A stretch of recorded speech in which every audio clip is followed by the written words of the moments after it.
Welcome to Daily Focus. I'm thankful for another day. I hope you are as well. This is the day which the Lord hath made. We might as well rejoice and be glad in it, and just allow God to fulfill his purposes within this day. And it's a little nippy here in Michigan, and got a little snow overnight, but it didn't stick much. And but it's a little nippy out there today, but that's okay. Summer will be here before we know it, and spring is a process.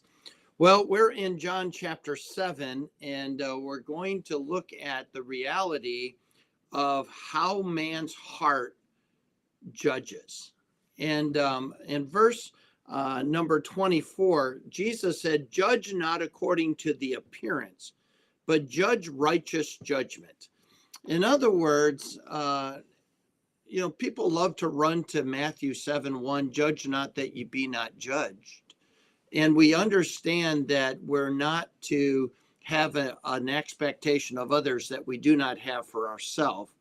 We're not to be condescending and condemning of other people while we strive to elevate ourselves. That's not how we're to approach anyone.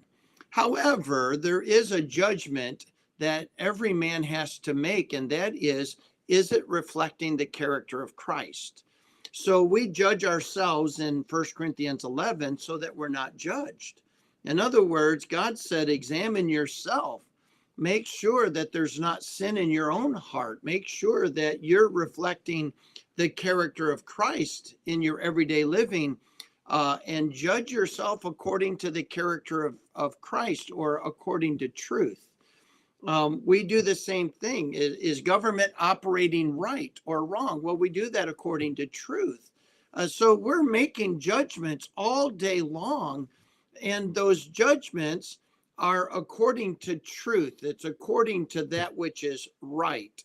And we can't always see it in the appearance. And so Jesus is approaching these Pharisees and these scribes and these high priests, these people that really are out to kill him. And he knows it clearly, knowing that they're out to kill him. And he says in verse number 19, "Did not Moses give you the law? And yet none of you keep the law. Why go ye about to kill me?" In other words, you are so hypocritical in picking and choosing what part of truth you want at this moment. And we're going to capitalize on making your lack of following truth a criminal crime, while we're willing to disobey truth on our own end and just want everyone to ignore the fact that we're not keeping truth. And God says, sometimes you look at something on the outward and you've not done enough searching to make sure you have all of the facts, to make sure that you see what really is going on. Something can appear to be something that's not what it is at all. We live in a very deceptive world, and Facebook and social media and some of the platforms in which people want to present something in a light to steer your opinion about it. We have the news media that is presenting things from a slant or an agenda that leads you to conclude what they want you to conclude about it.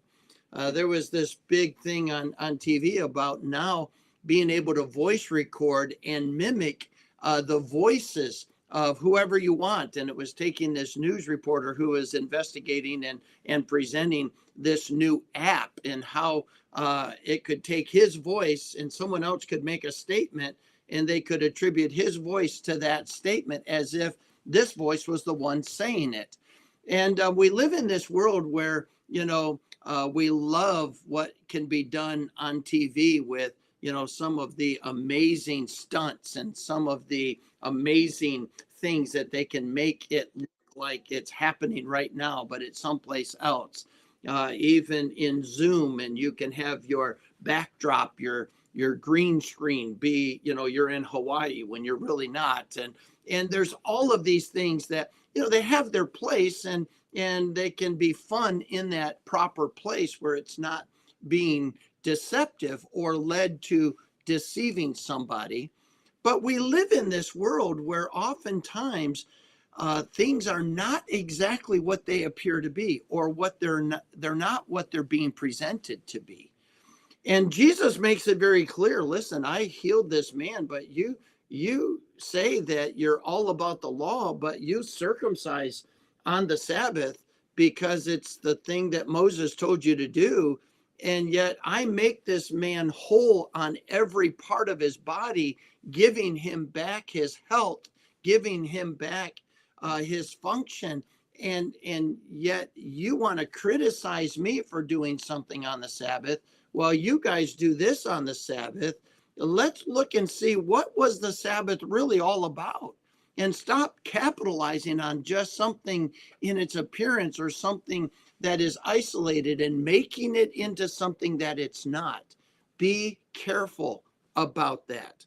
And so he is going to then present something which I think is very interesting, is that these Pharisees, after being said, you know what, you're making a big deal about the law, but you're out to kill me. In verse number 20, the people answered and said, thou hast a devil, who goest about to kill thee? Well, they obviously, and they're going to end up being able to do it, but Jesus is going to say, the reason they can't do it now is my hour has not come. And in other words, they're not going to get to take my life. I'm actually going to lay it down. But they want to kill me, but they pretend, oh, no. Are you kidding? No. Well, that's what happens a lot of times when people's agendas are being exposed. No. That's not what we want. That's not what we're doing. Because they thought they had it camouflaged. They thought that we're seeing that uncovered in the news over and over again, where something that was presented to be something, once the facts come out, you find out that's not what it is at all. And it's not even remotely close. Well, Jesus told us, you don't judge according to just something that is presented in its appearance. Make sure you judge it according to truth. Make sure you take all of the facts. Don't answer a matter before you have all of the data. Don't come to a conclusion until you are sure you have all the facts, and then judge it according to truth. And that is the lesson that Jesus is putting here, knowing that these Pharisees, high priests, these people that seek to kill him, do not want him. They do not want his Father. They do not want his salvation. In fact, he's going to make quite a statement. He's going to say, when I go to heaven and I leave this earth, you're never going to find me. You're never going to accept the fact that I was the Son of God, the only means of salvation. And you are going to elevate yourself in pride, and you are never going to humble yourself and realize that your religious system is insufficient to get you to heaven. And because of that, you're never going to find me. What a sad connotation to a group of people who present themselves to be spiritual, but are not even saved. Present themselves to know truth, but won't even follow the very embodiment of truth or accept him as truth, and never will. What a sad thing. We'll look at the rest of this tomorrow, but I'm glad you joined me today. But let's just be careful with our judgments and make sure we elevate truth and present Jesus Christ in truth in everything that we do, being careful to make decisions about truth. God bless you. I look forward to seeing you tomorrow.